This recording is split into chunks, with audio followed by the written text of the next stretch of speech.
Hello, everyone, and welcome to DSP versus the Internet. This is my weekly show where here on DSP Reacts, I watch clips as submitted by the channel members. Ultra members get their videos viewed for sure, and that's actually the first videos we're going to go through here from Ultra member submissions. And then we have a bunch of members who all submit their videos into a playlist, a standard playlist, which is randomized by YouTube. And so every week, everyone has an equal chance to get their video submission watched on the show. We've certainly seen a wide variety of videos and content on this show.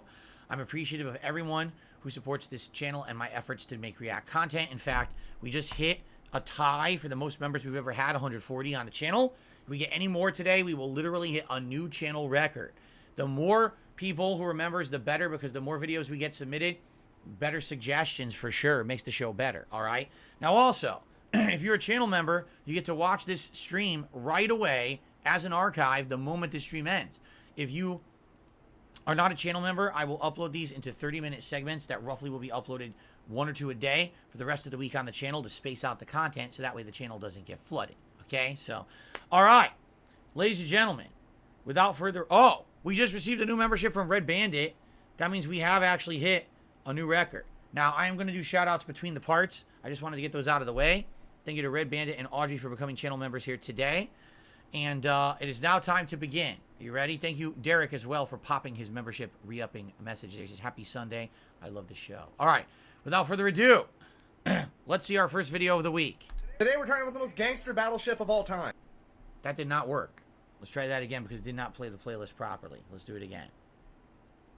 Today we're talking about the most gangster battleship of all time. Ladies and gentlemen, the USS Texas, predating both world wars, being built in 1914, it is commonly referred to as the last dreadnought. But it's not technically a dreadnought, it belongs to the American New York class of battleships, which were commonly referred to as super dreadnoughts, which are basically just dreadnoughts that were made in twelfths. And you're never going to believe this, but they were better than all the ones made with the metric system. What made them the best? Well, they had the largest guns ever put on a boat before at that point in time. Those being the Mark I, a turret with 2 barrels capable of launching 14-inch shells that weighed nearly 1,600 pounds apiece. The USS Texas had 5 of them, 2 in the front and 3 in the back. It was like a Freedom sedan. Those guns were also aimed with ballistic calculators and analog computers, making them some of the most accurate naval guns in the world at that point. It was also equipped with 16 Mark 8s shooting 5-inch shells, and 8 Mark 10s shooting 3-inch shells. Not only did it have the best offense in its day, it had the best defense as well. It was the first ship in world history to incorporate anti-aircraft guns, as well as having a 12-inch thick hull. Yeah, an entire freedom foot of Pittsburgh steel. The only thing millimeters is going to do to that is scratch the paint. So you have the best battleship ever made at that point in time. How do you make it more intimidating? That's easy. You have it be the first American ship to ever incorporate Marines in its crew. I'm going to say that again, but slower. They let the fucking water grunts drive the biggest aquatic gun ever made. At that point in history, anyways. So World War I rolls around, and needless to say, nobody wanted to be the first to get hit with the Freedom sedan. Oh, this is World War I. I thought this was more recent. This is World War I, so this is a long time ago, like 100 years ago, right? For that reason, the USS Texas saw almost no combat in World War I. But its actions in World War II is what made it a naval legend. By the time World War II came around, the USS Texas was nearly 3 decades old. It was no longer the most dangerous battleship in the world, with bigger, newer, faster, fancier ships like the German Bismarck, the Japanese Yamato, and the Iowa-class battleships. But its crew did have 30 years of experience, and as the old adage goes, youth and exuberance is no match for old age and treachery. Which is something that the USS Texas lived up to because it is the only U.S. battleship to engage the enemy in all 5 theaters of World War II. D-Day, June 6, 1944. The USS Texas would take its position 12,000 yards off the coastline. At which point the USS Texas was tasked with bombarding the enemy fortifications. And it did just that, firing over 255 rounds in under 34 minutes. That is 408,000 pounds of ammunition. Let's put that into perspective. Your average Volvo weighs about 4,000 pounds. Meaning that the Texas was shooting the enemy with about 3 spicy Volvos a minute for half an hour straight. I'm trying to tell you that the Grim Yeater over here bitch slapped the enemy's coastline with an entire car dealership in the amount of time it takes you to watch a TV show. The Grim Yeater would continue to airmail spicy Volvos to the enemy until June 11th, when it ran out of ammo. But then sailed to the rear detachment off the coast of France to pick up more ammunition, and then sailed back to continue engaging the enemy. By the time it had returned to the beach at Normandy, the Allied troops had driven the enemy so far back that its guns could no longer reach. So it advanced from 12,000 yards to 3,000 yards, the closest they could possibly get without beaching the ship. It is at that point in time the USS Texas said, "Hold my beer," and flooded all of its blister tanks on the starboard side, tilting the entire boat changing the angle of the guns, allowing them to reach further. That's pretty cool. They gangster leaned a 32,000-ton warship so they could continue to engage the enemy. This might be the most grunterific moment in world history. Can you imagine playing the board game Battleship and whoever you're playing says, "I've sunk my own battleship, prepare to die," and then you get hit with a fucking car? Look, I know I talk about this a lot, but this is a great example of the type of shit that goes on when you hit the doc or the officer. It's not necessarily a war crime, but Geneva didn't necessarily know that shit was even a fucking option. The USS Texas would then go on to engage the Japanese Empire at Okinawa and Iwo Jima. After World War II, it would retire and start the Americans' proud tradition of having their best battleships become floating museums. Unlike all the... That's about it. Interesting. See, I think it's interesting learning history through people like this. It's like you realize this is all readily available information in books, in all kinds of different things. And how many people only learned about this by watching this guy on TikTok, right?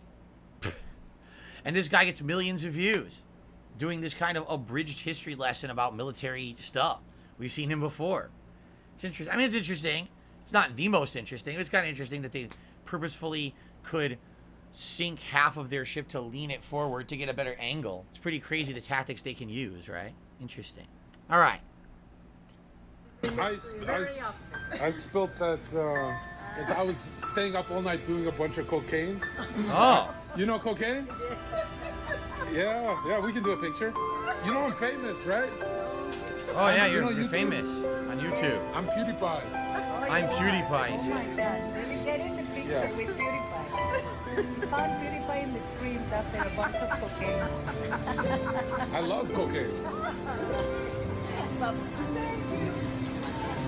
Even people who don't know me want photos. Like, are you telling me my competition is Logan Paul? Andrew Bald? Come on. No competition. How do I get home?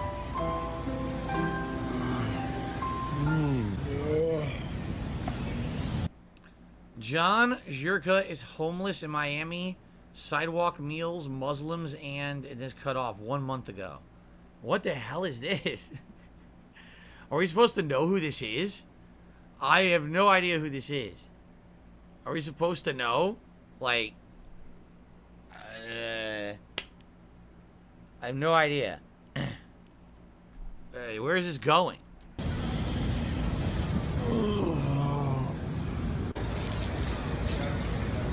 You got a sandwich. Where'd you get that from? He's got Wait a minute. It says he's homeless, but he's got a phone that works, and he's got Apple earbuds in. So if you're homeless, why do you have all this shit? Right? Like, how is your internet even working? Who's paying for the internet on your phone? If you're homeless, you have no money, right? Like, is it a stunt? It's a stunt where he's pretending to be homeless and he's not? Well, that's fucked up. Yeah. He's pretending to be homeless and he's not? That's kind of messed up, man. A little longer than a few minutes later. Muslims. I'm always... What the... Excuse me. What? I've never revealed my location. What? You are all weak. Every single one of you are weak. We're going to the next video. The fuck this is. This is a parody. This is not real. Going down to ABQ, gonna leave my life behind.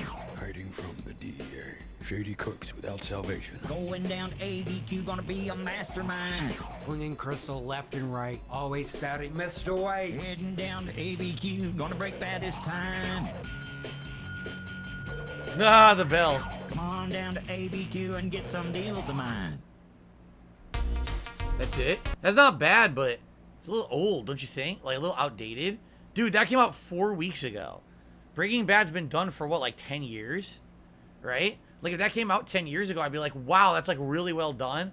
It's like, dude, Breaking Bad jokes in 2023. Right? Yeah.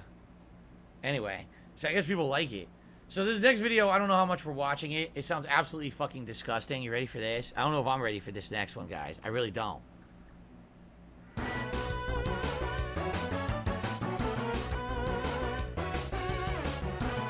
This sounds absolutely disgusting. What up, YouTube? So I took 2 burrito shells and stuck them together with some bacon grease. Oh, speaking of grease. Oh. He farts into his own camera. Blow my trolls a kiss. In the middle of this fucking big ass burrito. Why does he have? I got some, why does he have so many fucking toothpicks in the beans, burrito? a little bit of this Army brand chopped pork patties. Oh! Some of Oh! this This guy. liver, No, there's no way some he's for pork real. patties and This pork guy is a liver, troll. He does this on purpose to get attention. And a couple of Snails. snails. I tried the snails. I actually like the taste of snails. They're a little salty. Trying to record the video for making this burrito was a fucking disaster. Now, after I layered everything, all 4 of these meats, into this burrito, I added a small pinch of crushed nacho cheese Doritos and a sprinkle of sharp cheddar cheese. And after I layered the middle of that burrito with everything, I added a sprinkle of the secret Aardvark Red Scorpion Fiery Hot Sauce. I tried a lick of it, it's definitely spicy. He literally hasn't even bitten into this burrito yet, and I already feel sick. I'm not even exaggerating. Like, I already feel sick to my stomach. And we're only, like, 2 minutes in. I feel like I want to barf. I don't know if I can keep watching this. I'm actually legitimately feeling sick. This is not good. How does anyone watch this? How do you get through this without feeling sick as shit? Like, dude. Why is he talking like he's on drugs? Because he probably is on drugs. I mean, let's be honest. Ugh.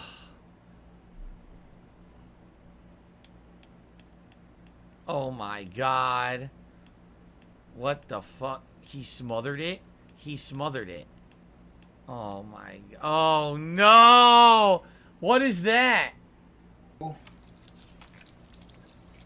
I guess to add to the cooking video, we're gonna smother the now freshly buttered burrito with all the snails and all the meats. There wasn't that much Bud Light Platinum left. Bud Light Platinum?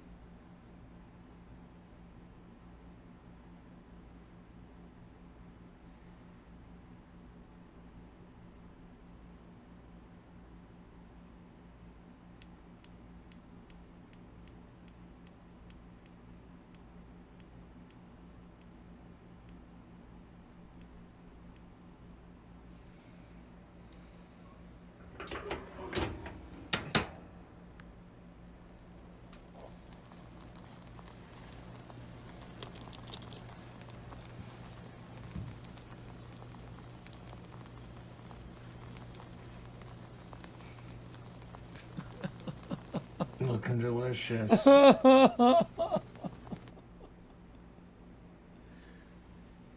next morning. Check it out, YouTube. I ate the other half of that burrito. Super delicious, dudes and dudettes. Right there, you see the chunk of snail meat. Keep going with your warm-ups. Now, as I've said before, modern life in the city is full of hidden dangers. Why are we here?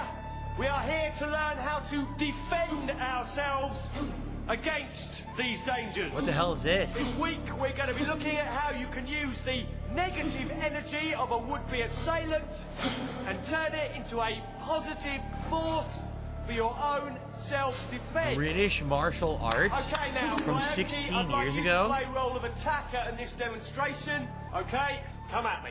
You fucking slag, you fucking want some? Fuck your fucking head! Come on! You fucking want some? I'll fucking teach you a fucking lesson! What you fucking looking at? Come on! England! Come on! Fuck off! Right. I don't want to see any Jackie Chan bollocks. I want to see some windmilling in. And if you've got a set of keys on you, stick them in your hand and make them count. That's good. That's good. And that's how I don't even know what to say to this stuff this week. What's going on? At least we're 15 minutes in. It's like maybe we get the bad stuff out of the way first, right? I hope so. What are we watching right now? What the fuck was that? Was that supposed to be funny? Maybe it's dry British humor I don't understand because I'm not British. Was supposed to be, oh look, this is you know, this is funny because you know, the British people don't have martial arts. They just beat the shit out of you and swear when they do or something, right? Like, oh, that's funny. Okay, let's see what this one is. What happens after death? And we know who this is. Neil deGrasse Tyson, correct? He's a is he an astrophysicist? Is that the word for what he is? I don't exactly know his job title, but you know, he's heavily into talking about space, time, and things like that, quantum physics and things. So what will he talk about? He is an astrophysicist. I got it right. Okay. So let's see what he has to say about death. Let's see. Maybe this will be something a little more intellectual to detox from what we just watched. Okay. I want to go out. But you're not conscious, and that's for eternity, right? Yeah, there's no evidence. The late, great Larry King here. Late, great Larry King, he interviewed people for such a long time. Any consciousness of anything. And by the way, is that so weird? Did you have consciousness before you were born? Were you saying, how come I'm not on Earth? My gosh, I need to be on Earth. Or how come, where am I? No, there's just the state of non-existence. And so I'm not given any reason. But now I am born, and I can't stand the thought of non-existence. See, I already have existence. I accept Okay, it is true. We fear death because we are born knowing only life. Right. I get that. However, I take another view, because I've been asked, if you could live forever, would you? Yes. Nah. Okay, we're Don't done even with have the to interview. finish the sentence. Yes. No, okay, sure, that's an attractive idea. But by the way, they're in Times Square. Isn't that Times Square in New York City? That's amazing. They're not Times Square. What am I talking about? Central Park, New York City. That's Central Park. What a view. They're in a freaking building overlooking Central Park, which is amazing. What a view to see all New York City around Manhattan, all around the park. Right? That's pretty sweet. The way I look at it is the knowledge that I'm going to die that creates the focus that I bring to being alive. The urgency of accomplishment. The need to express love. Now, not later. If we live forever, why ever even get out of bed in the morning? Because you always have tomorrow. That's not the kind of life I want to lead. But why, don't you fear not being around? I fear living a life where I could have accomplished something and didn't. That's what I fear. I don't fear death. You don't fear the unknown? I love the unknown. I love the, you know what I want on my tombstone? My sister has this in her notes, just in case I can't tell anyone after I die. On my tombstone, a quote from Horace Mann, great educator. Be ashamed to die until you have scored some victory for humanity. That's what I want on my tombstone. But you don't fear, or... No, it ended. Darn, that was a good. I was enjoying that interview actually. So, anyway, no, it's interesting, right? It's a very interesting topic, obviously, right? Talking about death and what's going to happen after death, and you know, he thinks there's nothing after death, and it won't matter because you don't remember before you existed and you had consciousness, so you won't be conscious of anything after death. It won't matter when you're dead.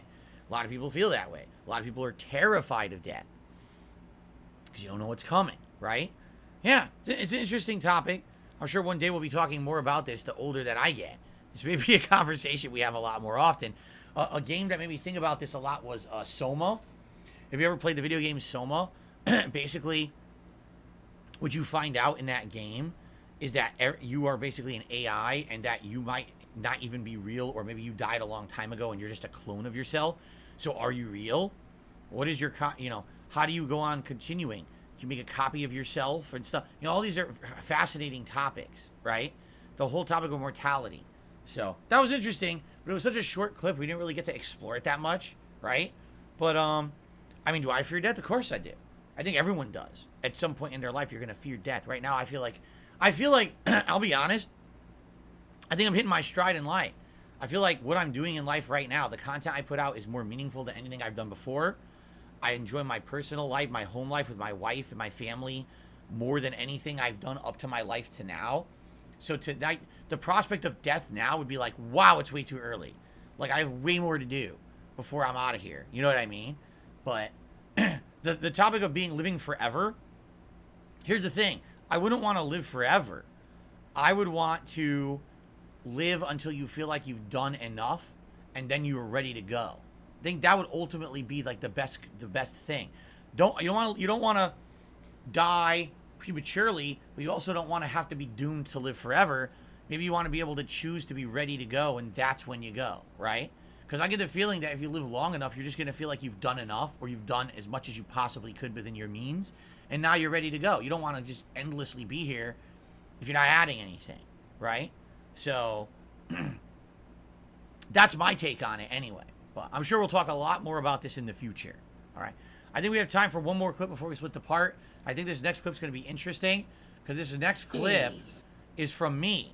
This is a clip 9 years ago, right before I moved across the country from Connecticut to Washington State. And this is me, one of the very few ever videos I ever did at my parents' house. All right. So you're going to hear the voices of my family members and stuff in the background, although they're not really a part of the video. The video is me looking at the cats in the house, and I do like a little mini tour of the house I grew up in, okay? All right, so this is my parents' house. The dead asleep cat. That is, oh God, what is this cat's name? Why can't I remember the cat's name? I wonder if I say the name in the video. I don't remember, but he's a cat that was a stray that my parents took in. Sammy, thank you. You guys remember better than me. Yes, that's Sammy. Sammy, who they took in as a stray. So this is my parents' house. This is where I grew up. No, I don't remember his name. I've literally met Sammy like twice, 3 times maybe. Seriously, like since they took in Sammy right before I moved, so he was a new addition to the home who I rarely ever saw. But when my parents and I went out, they would come to my place and then we would go out to dinner. So I was rarely at my parents' house. Maybe in the time frame they had Sammy, I went over there for 2 holidays and that was it. And then I moved. So I barely even had any interaction with that cat at all, you see. It's all different now. It didn't look like this. This is so different, and what's wild to me. My parents renovated it several years ago. So this is 9 years ago. This is my parents' house. You have to understand that when I lived there, this looked completely different. This house, all the walls were wood grain walls. It's like old ass wood paneling that they used to have like in the 70s and 80s. That's how this hallway looked. So to me, looking at this now, like, dude, I don't even remember it looking like this because they had redone the house after I'd moved out. And like I said, I only came back for like holidays and stuff. That was it. So to me, this is wild to see the house look like this because it never looked like this when I lived there. To be new. So I'm not going to do a full walkthrough or anything, but it's pretty nice. 2 floors. How many? 3 bedrooms? They actually redid the stairway too because it used to be all wood grain, and it's not anymore. Well, yeah, it only had 1 bath, but then my dad renovated. This too. The whole kitchen's different. The kitchen used to have linoleum floor. All those nice wooden cabinets were shitty ass. What do they call it? Laminate or whatever? Shitty ass laminate cabinets and things like that, right? Everything here is beautiful. Look at this. Is that granite countertops? They didn't have that either. On the house. Like everything here is new. Renovated and turned it into they a had new redone this house completely. Look at this tile. Wow. Brand new. Everything's new here. It's just a very cramped. Boo-boo. This is another cat that my parents own. Boo Boo. Boo Boo. Look up. Boo Boo, the world's most unfriendly cat. Look at the backyard. Oh, row. You hit the cat. You're like, oh, Why are you interrupting my time here at the door? The backyard completely redone. There's a gravestone of my rabbit. Remember I told you I had a rabbit when I was a kid? There's his gravestone. He lived 12 years. And there's another cat out back that's an outdoor cat now. So that cat was another stray my parents took in, but it was never an indoor cat. It was always an outdoor cat. And then that cat had a kitten, and that kitten they kept, and that's an indoor cat, but they leave that cat as an outdoor cat, and it comes in at night into the basement.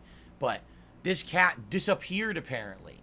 My parents told me after I moved out here one day, the cat never came back. So they obviously they fear the worst. They don't know what happened, but sadly the cat disappeared. So we're here because we are dropping off our luggage, then we're heading over to the car dealership to trade in our car and get rid of it. And then they're going to give us a ride back here, and then we're going to await our ride to the airport. So I wanted to give you a little... This is literally right before I flew here to move here. Like moments before. This is like the last time to see my parents' house before I moved. You know, just a little mini walkthrough, because I know I've never done anything like this at my parents' house before. And, alright, this is the final time here until we come to visit another date. You're filming the cat again. Look, he doesn't even flinch. Sammy doesn't even flinch. He's just like, whatever, go ahead, film. Just don't wake me up. He won't wake up. He goes out early in the morning for about an hour. He rumpus around. I got him. Oh my goodness. He's What just a like cat. Garfield. He's just like Garfield. He is. He's just like Garfield. I think, so I want to go upstairs because this is actually going to show my old, oh, here we go. It's going to show my old room. 2009. Yeah, here we go. So this Right room now we're it's about for to no go one, in, just for a cat. this There's- is the room where I started as a YouTuber. In 2008, 2009, until I moved out and got my own condo, this was the tiny, cramped room where I filmed all of my gameplay with a camera. In this tiny room. She is. Another cat. That's yes, my that parents have cat is many, the many daughter cats. of the Hello. cat that was outside. I'm not going to intrude. And my This used to parents be still my have that room, cat. just visiting. So yeah, my setup, my TV used to be right here. Yup, right there. Okay, and I used to have my camera set up at an angle to it so that I could get the whole frame, because remember my camera wasn't widescreen. And the reason you could hear people outside is because there was a window right behind it. I didn't have an air conditioner on all the time. And I used to sit right here. My bed used to be against the wall. There was literally no room to move because my bed was in this room. So these are my bed, a desk, a stand on which my TV was, my chair, my camera. It was literally like there was nowhere to move when I recorded. It was just you got to sit there and not move your arms. You'll hit shit. Setup used to be against the wall here.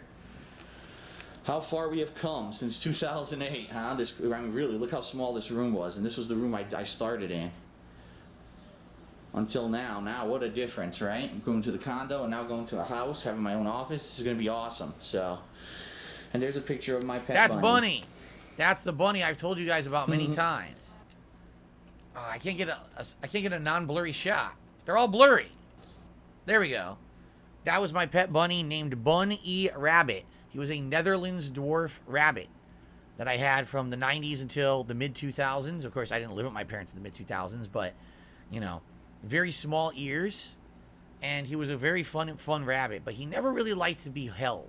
He liked to be pet, but not held. Don't if you pick him up, within a few minutes he wants out, start biting you, he'll try to wriggle out.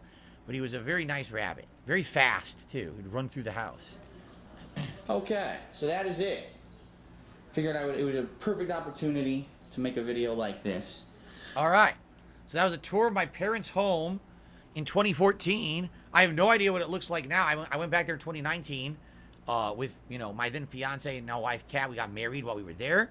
I remember it kind of looking pretty much almost exactly the same. I don't think we did like a tour of the house at that point, you know. But, all right.